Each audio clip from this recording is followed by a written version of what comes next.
Hey, welcome to my channel. Has it ended? It's beginning, basically. They lost right before, and of course, they're losing again as they begin the second half of the season.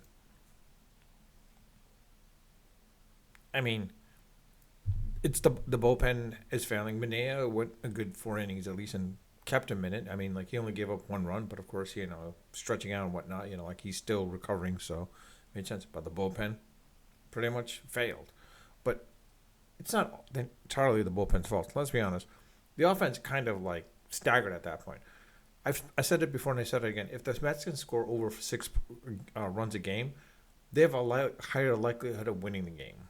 But if it's under 5, most likely they'll lose the game.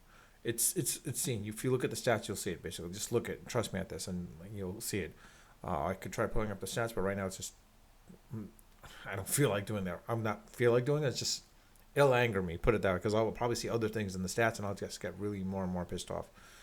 But this is a case where, like I said, it's crunch time. It's up to Stearns now to figure out what to do. Rumor has it that Stearns is thinking of maybe bringing in Lugo, trading for Seth Lugo. That'd be great, but at the same time, this is a man that was disgruntled being a Mets when he was decent. He was pretty good as a starter, but they were using him as more of like mid relief, and he did not want to be there. He wanted to be a starter, and showing that the reason why he should have been a starter, and the Mets let him go. And of course, I'm gonna be a little, I'm gonna be a little miffed from four perspective. If at the end of the season, Pete Crow Armstrong, PCA, becomes NL MVP, as well as possibly Rookie of the Year, 2, DeGrom wins the AL Cy Young, and 4 or 3, basically, depending, Wheeler becomes the NL Cy Young Award winner. I mean, that would be 3 former Mets that could have done something. But again, there's not much you can say about this because the Wheeler made sense. He wanted to go. He was going to get paid. He was going to go.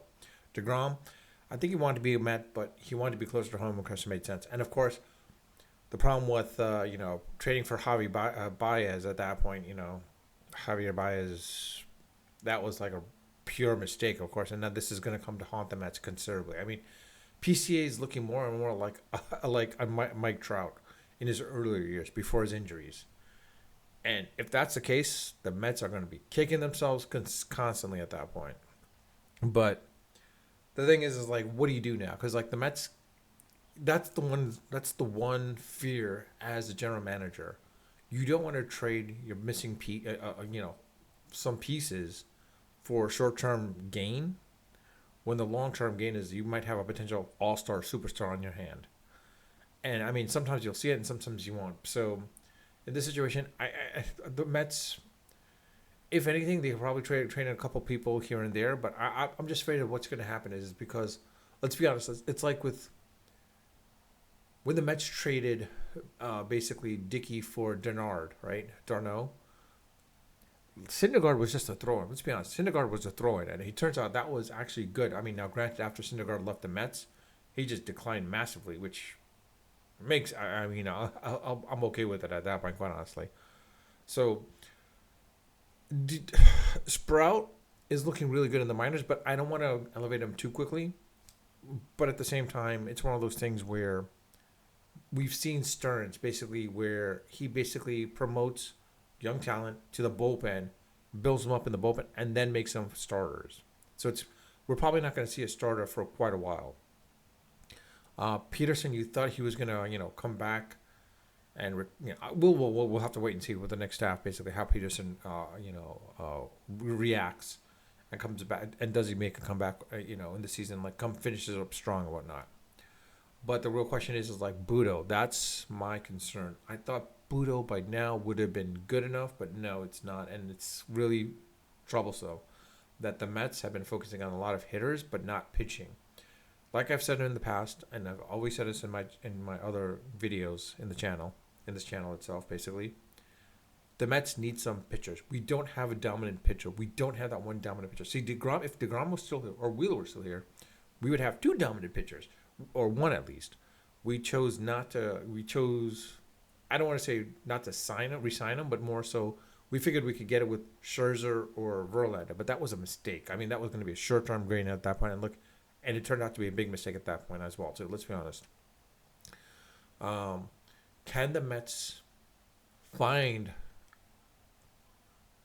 a pitcher that's so dominant that everyone's afraid of him? Like, we're not going to find it at Skeens. I mean, let's be honest. The Mets will not find another Skeens. It's going to be very rare for that. I mean, Corbin was like, I mean, pretty, was amazing. But it's a good thing the Mets did not sign him because let's be honest, if they didn't, we'd have a problem right now at this point as well too.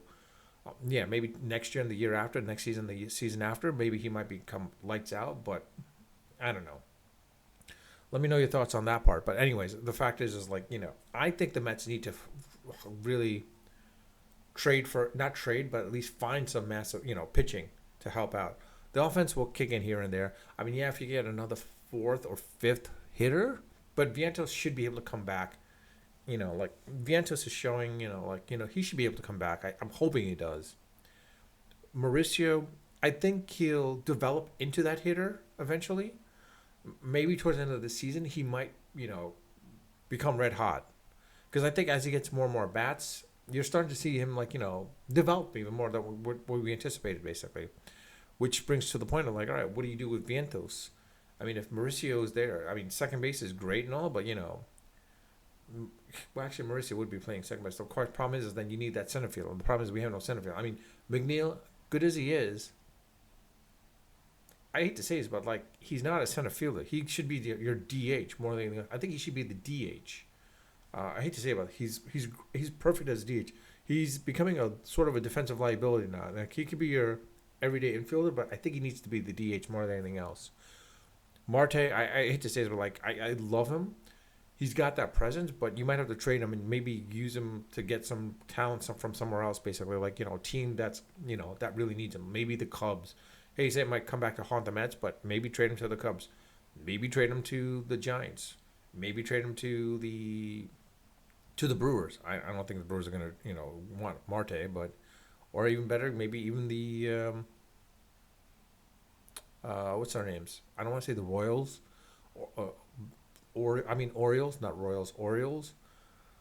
Maybe Tampa Bay. I don't know. Or, I don't know, not the White Sox for sure, but, maybe the, well, if actually, the White Sox are sellers at this point, so it doesn't matter. So if the Mets can find someone on the selling market that has some good players, maybe the Mets can get something, raid the White Sox, but I don't know if that's going to happen or not. But in any situation, I've been saying this from day one. We need a number one starter. We don't have a number one starter. Peterson's not there yet. Budo, I thought he could have been there, but he's not. We have none. We need a number one starter. Let me know your thoughts.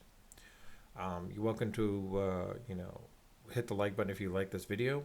If you haven't subscribed, I do ask if you can subscribe to my channel, and that'd be great. Again, you're welcome to leave a comment in the comment section. I'd love to know your thoughts. And I do read them, and I do respond to them when they warrant a response, of course.